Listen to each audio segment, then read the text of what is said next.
Good morning, respected faculty members, respected HOD sir, and all my colleagues. Myself, Dr. Pranita. Today's topic of PG activity is chronic lymphocytic leukemia. The chronic lymphocytic leukemia, also called a small lymphocytic lymphoma, is a neoplastic disorder, which is a mature B neoplasm, which is characterized by the proliferation and accumulation of mature small B lymphocytes in the peripheral blood, bone marrow, and the lymphoid organs like the lymph nodes and spleen. These mature B lymphocyte will co-express CD5 and CD23 markers. These are the chronic lymphocytic leukemia comes under the chronic lymphoprotein neoplasms. So before going to our topic, we first will describe the two types of groups in which the lymphoid neoplasm is being classified. Now, chronic lymphoproliferative neoplasm is divided into B cell line and T cell line. In B cell line, we can see B cell chronic lymphocytic leukemia, in which there is, according to the presence of pro-lymphocyte, it is divided into CLL with a pro-lymphocyte having less than 10%. This is a classical CLL. Then when the pro-lymphocyte is increased to 11 to 55%, that is CLL or PLL. And when there is a pro-lymphocyte transformation, it is also called as Richter syndrome. Then comes the prolymphocytic leukemia, where the prolymphocytes is more than 55%. Then hairy cell leukemia, lymphoma spillover, which will undertake clinic marginal zone B cell lymphoma with or without presence of villous lymphocytes, mantle cell lymphoma, other non-Hodgkin's lymphomas. Then the T cell line. The T cell line will include T cell line chronic lymphocytic leukemia, T cell chronic prolymphocytic leukemia, T cell granular lymphocytic leukemia, aggressive T cell leukemias or lymphomas, mycosis fungoides, and Sézary syndrome. Now, this is the WHO classification of the B cell and T cell neoplasm. Now, before going to this classification, tell you from this diagram that the chronic lymphocytic leukemia, which we are going to study, comes from. Now, as we can see, this is a B cell neoplasm, and from this comes the T cell neoplasm. Now, this is the common lymphoid precursor cells, out of which comes the pre-B lymphoblast cells, then which differentiate into naive B cells. So, our chronic lymphocytic leukemia comes from the naive B cells from the bone marrow. Now, the B cell neoplasms are classified into precursor B cell neoplasm. This is B lymphoblastic leukemia or lymphoma, which is arrived from the pre-B cell lymphoblast. Then all the mature B cell neoplasms will be coming from the naive B cell. Then it comes B cell chronic lymphocytic leukemia or small lymphocytic lymphoma, B cell prolymphocytic leukemia, then splenic marginal zone B cell lymphoma, hairy cell leukemia, plasma cell myeloma, follicular lymphoma, mantle cell lymphoma, some diffuse large B cell lymphomas, Burkitt lymphoma, and Burkitt cell leukemias, out of which the more important ones to be discussed I have reminded here. Then comes the T cell and NK cell neoplasm.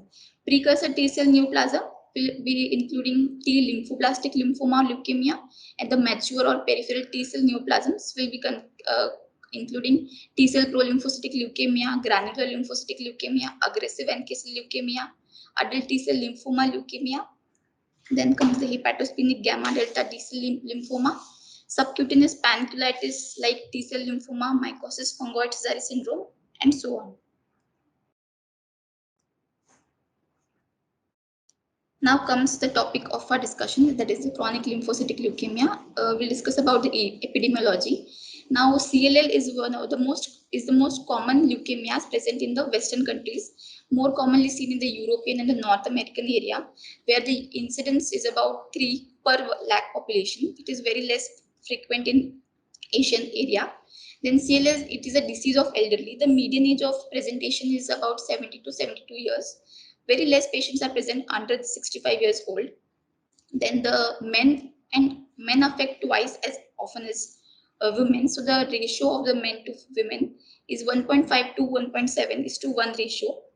Then CLL morbidity rapidly increases with age, especially between 50 to 60 years of age. Now, the death of the patients of CLL mostly occurs due to secondary bacterial infection, bone marrow failure, and high-grade transformation, also called as Richter syndrome. Now, the etiology, the exact cause of CLL is unknown, but various studies have given the studies have told about the increased incidence in the farmers, rubber manufacturing workers, asbestos workers, and tire repair workers. The genetic factors have also been important in the and they play a role in the causation of CLL. Now, the cytogenetics. Now, about 50% of the CLL patients are seen to be showing clonal abnormalities in the chromosomal. So, the most common clonal abnormalities are trisomy 12. Then there's a deletion of long arm of chromosome 13, which is the most common abnormality seen. Then tumor p53 mutation or deletion. Then there is a deletion of 11q23 chromosome. Then there is overexpression of BCL2 gene, mutations in the Notch1 gene, and expression of ZAP17, and other expressions like CD38 expression. These kinds of cytogenetics, we have flow cytometry, FISH techniques, which is used for the diagnosis.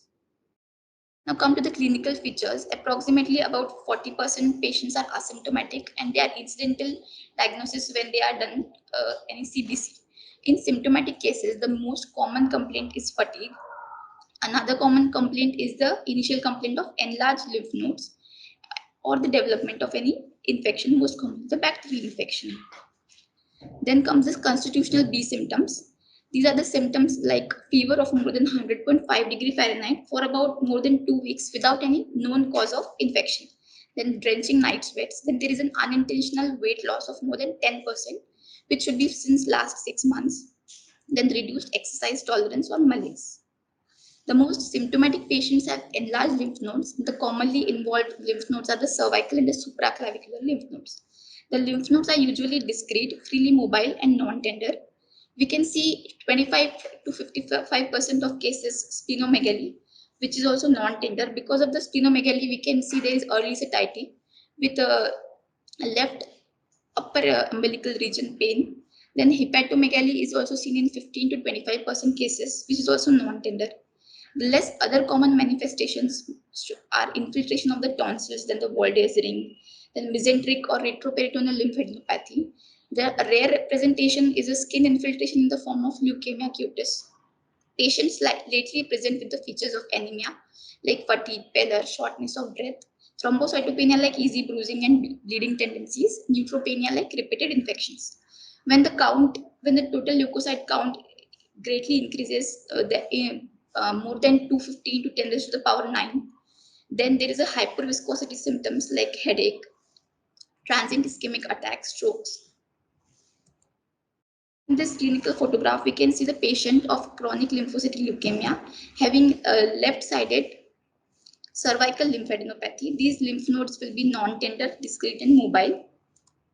This is another rare presentation of CLL of skin where the proliferating leukemic WBCs start proliferating and infiltrating the skin, will show macules and papules along with ulcers and blisters on the skin. Now findings, there will be a leukocytosis with an absolute B cell lymphocytosis of greater than 5,000 per microliter. This is a hallmark of the disease. Then there will be normocytic normochromic anemia. The anemia is due to the displacement or the infiltration of the normal hematopoietic precursors of the bone marrow. In some cases, the leukemic cell will form autoimmune mechanism against our own blood. So there will be autoimmune hemolytic anemia in 10 to 20% patients. This can be detected by direct Coombs test. And there will be presence of warm antibodies against the IgG class. This will rapidly increasing fatigue, skin getting yellow, anemia, and reticulocytosis with a higher level of bilirubin. There, in very rare cases, there will be pure red cell aplasia. Then thrombocytopenia. This may be immunologic or due to the displacement or infiltration of the normal hematopoietic precursors. Then protein electrophoresis, if we do, then we can see the hypogammaglobulinemia. Now, since the leukemic cells are immature, there will be disruption in the formation of plasma B cells, and that is why there will be decrease in the formation of immunoglobulins. That is why there will be hypogammaglobulinemia. Now, if we see the peripheral blood smear, there will be you can see that only the lymphocytes can be seen in the total leukocyte. Then there is absolute lymphocytosis. The leukemic lymphocytes, if we describe them, they are small, round, with a very thin rim of cytoplasm. The nucleus, if we describe, it is dense nucleus with a round nuclear outlines. The chromatin should be densely clumped chromatin with a barely recognizable nuclei.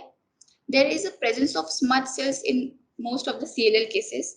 Now the leukemic cells, even if they are mature B neoplasm, but these are fragile. That is why when we make a smear, then the shape of the smear, the cells are disrupted, and that's why we get a smudge cells. In this next slide, we can see this is a smudge cell. Now, the another cause of presence of smudge cell is because of the decrease in the vimentin protein in the cell membrane of these cells, and that is why we can get smear cells or smudge cells. These are also called as Gumfred cells. In the next slide, we can see there is a complicated case of CLL with autoimmune hemolytic anemia, where there is lymphocyte along with some spirocytes and polychromatic macrocytes. This is the later cases of CLL. And in this case, this is a different kind of lymphocytic leukemia, atypical, where we can see a bit larger cells of lymphocyte. The cytoplasm is increased. There are some smudge cells are also present. And in the left-sided image, we can see that the nucleus is having a little bit indentation or notching. So these CLL cases with large lymphocytes in image A and notched nuclei in the B, they are atypical type of CLL, so they will carry worse prognosis than the small round cells. Here we can see the atypical type of CLL, also called as the prolymphocytic. Now, as we have discussed earlier in the WHO classification, these are the another types of CLL where the percentage of prolymphocytes increases from 10 to 55%. So in this image, in the left image, you can see the CLL with few prolymphocytes. The marker, which the black arrow shows the prolymphocyte, and these other cells are the small mature B lymphocytes. So this prolymphocyte is defined as it is twice the size of the normal lymphocyte. The chromatin is not that much clumped; it will be a little moderately clumped, and their presence, the percentage will define whether it comes in CLL, PLL, or comes in prolymphocytic or prolymphocytoid formation. In the next smear, we can see there are few lymphocytes, then the prolymphocytes, and if we describe the prolymphocyte, then it is larger cell. It has a moderately clumped chromatin. You can see an eccentrically placed nucleoli, which can be easily diagnosed. And these kinds of CLL with increase in the percentage of the prolymphocyte from more than 55% carry worse prognosis than the classical one. Now, this was about the peripheral blood film. Now, if we go to the lymphoid tissues, then we will see the lymph node. In this picture, we can see that a normal lymph node architecture has been disrupted. There is a diffuse effacement of the normal lymphoid architecture. This is on low power, and when we are seeing the high power, we can see then the germinal centers, the pale areas, the darker areas, all can be seen as diffuse infiltration of small lymphocytes. In bone marrow, there is infiltration of the small lymphocytes. So maximum population will be the lymphoid population. Then along with that, according to the number of the presence of the leukemic cells, there will be neutropenia, anemia, thrombocytopenia. Another presentation will be extramedullary expansion like the splenomegaly, hepatomegaly. Now, according to the presence of these lymphoid cells in the bone marrow, their infiltration in the bone marrow, they are classified into 4 different types of marrow infiltration. So, on bone marrow defined biopsy, there are 4 patterns of histology. This is the interstitial pattern. Here you can see there is a normal bone marrow along with fat cells, and in between them, there are the presence of CLL cells, which are distributed interstitially among the normal hemopoietic cells. And the next picture, we are detecting that these cells are other than the normal hematopoietic cells according to the IHC staining, and this will show CD20 positivity staining. This is the interstitial pattern. The tumor load here is less and carries a good prognosis. And this is a bone marrow pattern having a nodular pattern. In this, we can see there are Groups of or nodular group arrangement of the lymphoid leukemic cells along with the normal hematopoietic cells also. This will also carry a good prognosis because this will not disrupt the normal mechanism of the bone marrow. It's just the presence of the leukemic cells in the nodular pattern. But the important thing here is to differentiate these leukemic cell nodules from the normal lymphoid aggregates. For this, we have to do the IHC staining, where the leukemic cells will be positive only for B cell, that is CD19 and 20, while the normal lymphoid aggregates will be positive for B and T cell. Then comes the mixed pattern. Here also the tumor, this is a mixed pattern, that is a pattern of interstitial and the nodular. Somewhere you can see the nodular pattern, while somewhere you can see the interstitial pattern. So it is called as a mixed pattern. The tumor load is high over here. The diffuse pattern. In this slide, we cannot see the normal hematopoietic bone marrow. In place of that, it is completely infiltrated by the leukemic cells. And some part, in some areas, we can see that it will also demonstrate fibrosis. So this marrow fibrosis in cases of aplasia will be determined by the reticulin stain, will show reticulin stain positive when there is a fibrosis in the marrow. Then in the laboratory findings, we can see there is a lymphocytosis of more than 5,000 per microliters. If you see in the peripheral blood smear, there will be monoclonal population of small mature lymphocytes and smudge cells. On phenotyping, immunophenotyping, we can see that there is a positivity for CD5, CD19 population of lymphocyte. Since this is a monoclonal disease, so there will be either kappa or lambda light chain restriction cytogenetical abnormalities. So either single kappa or either lambda will be positive since it is a monoclonal disease. Then the bone marrow infiltrate. In bone marrow, there should be more than 30% of the nucleated cells on the aspirate, which should be of lymphoid origin. And the lymph node, as we have seen, diffuse infiltration of the small lymphocyte. Other findings are there should be clonal expansion of B cells, 99%, than the T cell. In CLL, the clonality is confirmed by the expression of either kappa or lambda light chains on the cell surface membrane by immunoglobulin gene rearrangements. Typical B cell CLL are unique in being positive for CD19 and CD5. Now, there are other leukemias like mantle cell, follicular cells, which have to be differentiated from CLL. So, these are differentiated on the basis of their immunophenotyping itself. So these immunophenotyping will detect the antigens on the surface of the cells. Now the leukemic cells are present cells of early B cells.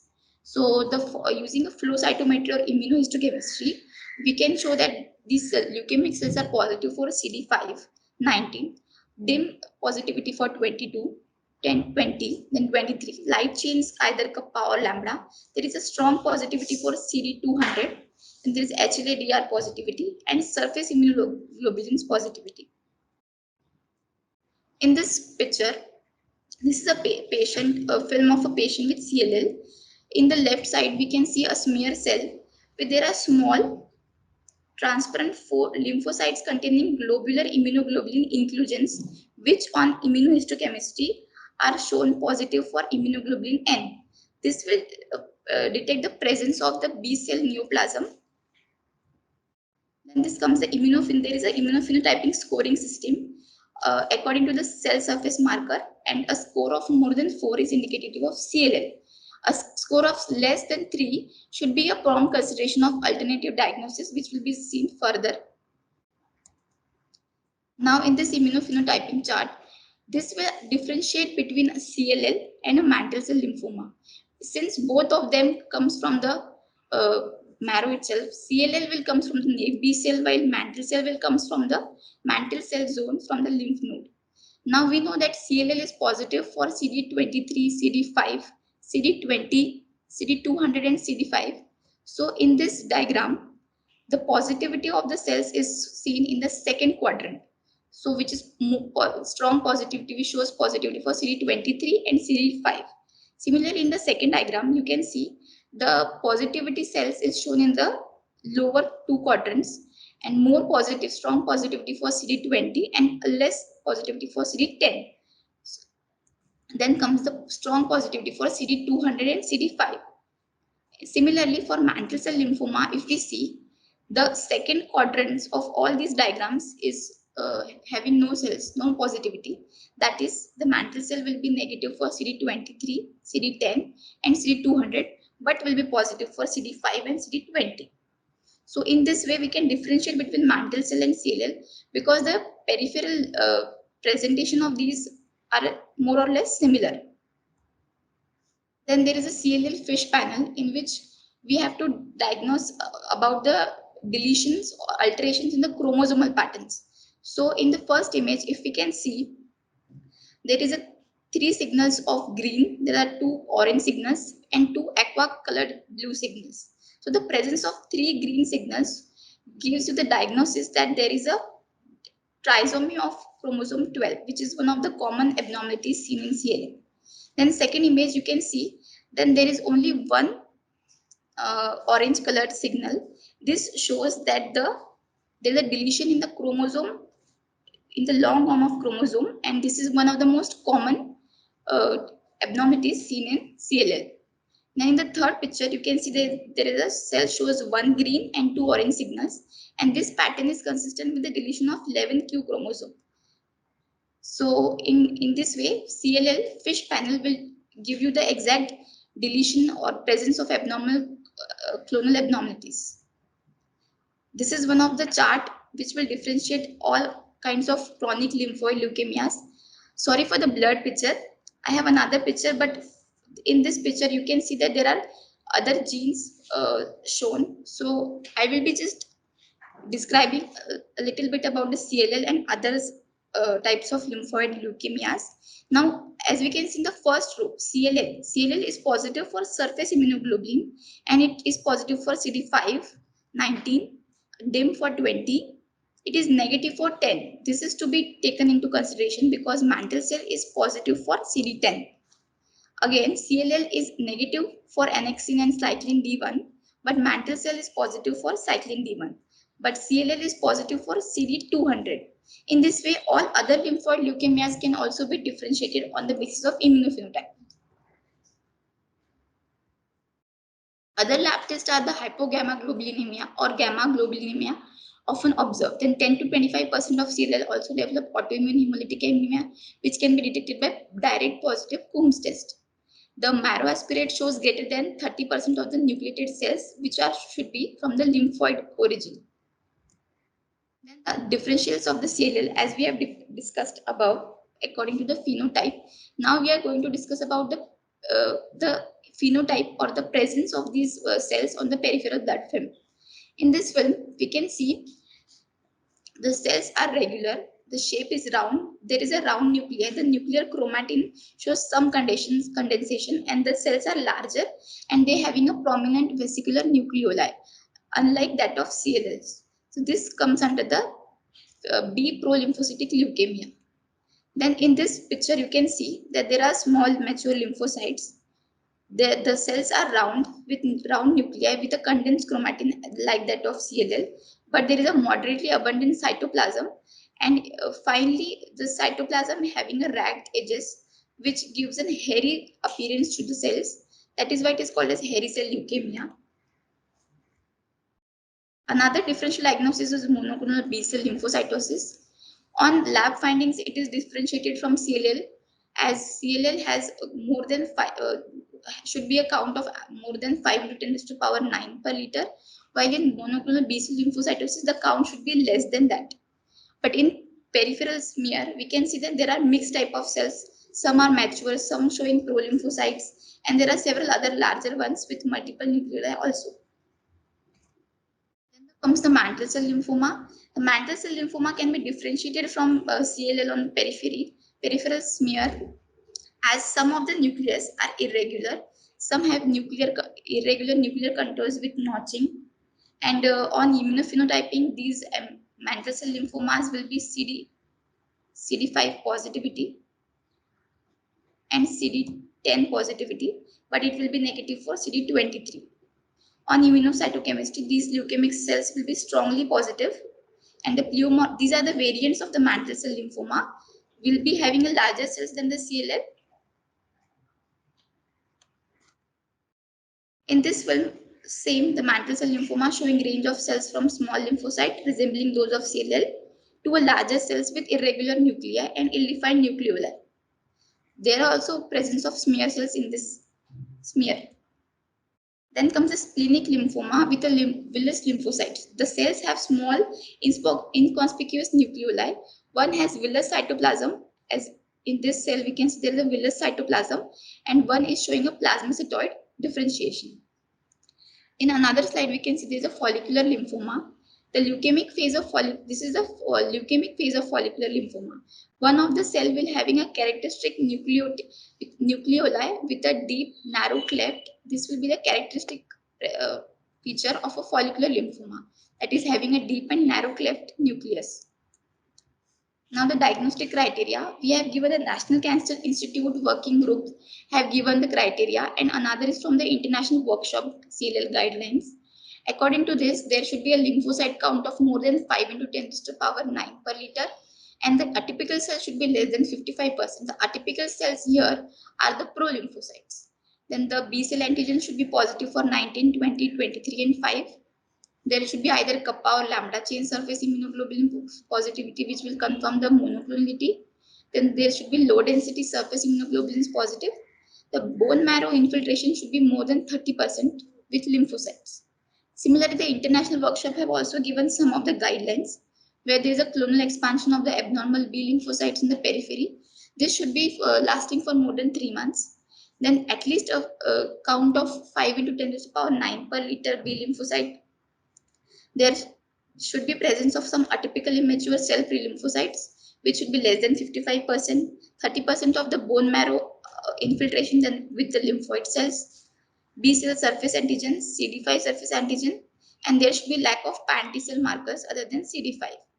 Now, just to summarize this diagnostic criteria, there are 3 important things which should be seen. That is, the count of the lymphocyte should be more than 5,000 per microliter.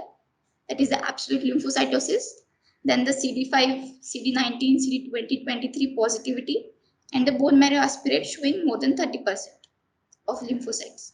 Other investigations to be done are CBC with DLC, peripheral blood smear, reticulocyte count, Coombs test, which is positive, RFT, LFT, HbS-Ag testing, serum protein electrophoresis, immunoglobulin levels, plasma beta-2 microglobulin level, 2D echocardiography, immunophenotyping.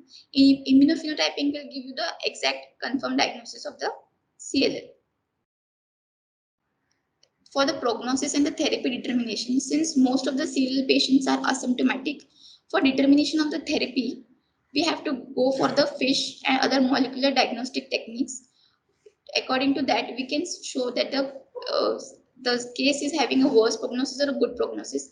In cases where there is a good prognosis, we can have a wait and watch monotherapy. And in cases where we can see that the patient is symptomatic with pancytopenia and positivity for all kinds of chromosomal abnormalities, then we have to go for combined therapies of chemotherapy. These are the various kinds of staging systems which were to be used to stage the disease, out of which the Rye stage and the Bennett stage is of importance. Now, Rye staging, staging is given on the basis of the lymphocytosis, the lymphadenopathy, and along with other features of anemia and thrombocytopenia. Now, when there is only lymphocytosis, then it is called as stage 0. It is having a low risk with a favorable prognosis. Then comes the stage 2, where there is lymphocytosis and there is enlarged lymph nodes, most commonly the cervical and the supraclavicular lymph node. The stage 1 and stage 2 are of intermediate risk with a good prognosis. There should be lymphocytosis with or without enlarged lymph nodes, but if there is presence of hepato or splenomegaly, then it comes under stage 2. Then stage 3 will be presence of lymphocytosis with anemia. Even if there is absence of hepatomegaly, splenomegaly or lymph node, if there is the presence of anemia, then it is classified as stage 3. And then stage 4, when there is lymphocytosis and thrombocytopenia. This will both having a high risk and carries a worse prognosis. This is a graphical representation where the probability of survival of patients is shown. And as the stage increases, the Rye stage increases from 0 to 4. the probability of the survival of patient also decreases. And this is the Binet stage system, where similarly, along with the lymphocytosis, we have to see the areas of the lymph node enlargement. So, along with lymphocytosis, if there is less than 2 areas of palpable lymphoid tissue enlargement, then it is characterized as stage 1 or stage A, and it is having a favorable prognosis, having a median survival rate of more than 120 months. Then comes the stage B, where there is a blood lymphocytosis. Along with that, there should be 3 or more areas of lymph node enlargement without the presence of anemia and thrombocytopenia. This carries intermediate prognosis. And then comes the stage C, where including with the blood lymphocytosis and lymphadenopathy, there is the presence of anemia, where the hemoglobin is less than 10 and the thrombocytopenia, where the platelets are less than 1 lakh. Here the prognosis is unfavorable and the survival rate also decreases to 24 months. In similarly, the Binet stage graphical presentation will also show that the survival decreases according to the stages. Now, prognosis. Now, the markers of poor prognosis have to be taken into consideration for the treatment of the CLL case. So, if there is advanced Rye stage or Binet stage, like stage 3 and 4, and Binet stage A, B to C, then there is a poor prognosis. Then male patients with increased age, then there is an atypical morphology with more increase in the presence of prolymphocytes. Then peripheral lymphocyte doubling time, if it is less than 12 months, then it also carries a poor prognosis. Then the marrow histology, which we have seen, if there presence of diffuse marrow histology, then it will show poor prognosis. Then IGHV gene positive. Now this gene mutation, if this gene is mutated, then it carries a good prognosis. But if it is unmutated, then it will carry a worse prognosis. Then expression of ZAP70 protein, expression of CD38 protein, deletion of chromosome 11q, deletion of 17p, trisomy 12, all these carry poor prognosis. Also high level of beta 2 microglobulin level, LDH, and poor response to the chemotherapy, all will carry a poor prognosis. This is a short diagrammatical picture which will give you the various kinds of markers to be taken for prognosis. We can do serum markers like beta 2 microglobulin, soluble CD23, thymidine kinase. All of these, if raised, will carry poor prognosis. Then CD49 expression, ZAP17 expression, CD38 expression, and all these expressions will carry a poor prognosis. Then IGHV mutational status, if, as I have said earlier, if it is mutated, it will carry a good prognosis, and if it is not, it will carry poor prognosis. Then other gene mutation status like TP53 Notch1 and SF3B1 will also be included in the prognostic markers. Other cytogenetic changes which are to be seen on fish and immunophenotyping are deletion of 17 chromosome, then 11 chromosome, 13 chromosome, trisomy 12, and other complex karyotypes. And the lymphocyte doubling time. Less the doubling time, more will be the decrease in the survival rate of the patient. In this graph, we can see that when the doubling time is steady, then the survival is increased. But when the doubling time is decreased from 12 months, then the survival rate is also decreased. This is also one of the CLL outcomes which are to be given on the basis of the fish abnormalities. So similarly, we can say that the deletion of 17, 11 chromosome and 13 chromosome will carry overall survival rate decreased than that of the these are present in the CLL cases. Then genetic abnormalities, the same chromosome 17, 11, 12q and 13q deletion will carry decrease in the survival rate of the patient. Here the IGHV gene mutation status and overall survival rate is carried on the patients, and it is seen from the graphical presentation that mutated will have a longer survival rate than that of the unmutated. Similarly, for ZAP70 protein expression, the proteins expressed the diseases which having a positive expression of ZAP70 having a increased progression, having a good survival rate, and there is a decrease in the progression of the disease. While those having presence of ZAP17 will have decrease in the survival rate, will increase in the progression of the disease. Now the clinical course, the disease has a variable course. However, it often progresses from an indolent lymphocytosis without any evidence of general symptoms, with presence of generalized lymphatic enlargement and concomitant pancytopenia. The progression may be because of the marrow impairment, because of the infiltration of the leukemic cells. Then there is increase in the susceptibility to infection due to pancytopenia, and complications of pancytopenia along with that hemorrhagic and infections represent a major cause of death in these patients. Other immunological complications like autoimmune hemolytic anemia, immune mediated thrombocytopenia, some rare cases will have pure red cell aplasia, then depressed immunoglobulin levels, then granulocytopenia, hypogammaglobulinemia with advanced disease, and long-term complications like autoimmune phenomenon, also Richter's transformation. Now, Richter's transformation is one of the immunological complication where there is a plasmacytoid transformation of the CLL into blastic forms, where the pro-lymphocytes will be converted into blast forms and which carries a worse prognosis. Other complications will be severe systemic infection due to pancytopenia and neutropenia, bleeding tendencies, secondary malignancies. Rarely CLL can be transformed into acute leukemias, but its probability is very less, and also acute myeloid leukemia. Now this is a Richter's syndrome image here. This is a peripheral blood film and this is a bone marrow aspirate film. In this peripheral blood film, the Richter syndrome is showing there are some of the mature lymphocytes along with there is a blastic transformation, and this immunoblast, the presence of this immunoblast in the periphery shows that this disease has been progressed to transformed into pro-lymphocyte transformation, which will carry worse prognosis. Similarly, in the bone marrow film, we can see there is a mixture of residual small mature lymphocytes along with immunoblast-like cells. For treatment, we have to remember following things, that this is an indolent lymphoma. So usually it is asymptomatic and it will have little effect on patient's survival. But when it is symptomatic with increase in the TLC, and if the patient's age has been increased, then there are risk of other additional diseases. So the death of the patients is usually because of other diseases like the secondary malignancies and the infections. The course of the disease can be very long, indolent for many years. Patient can die because of another reasons, as I have said. Decision about the treatment depends on the clinical staging, prognostic factors, and the patient's condition.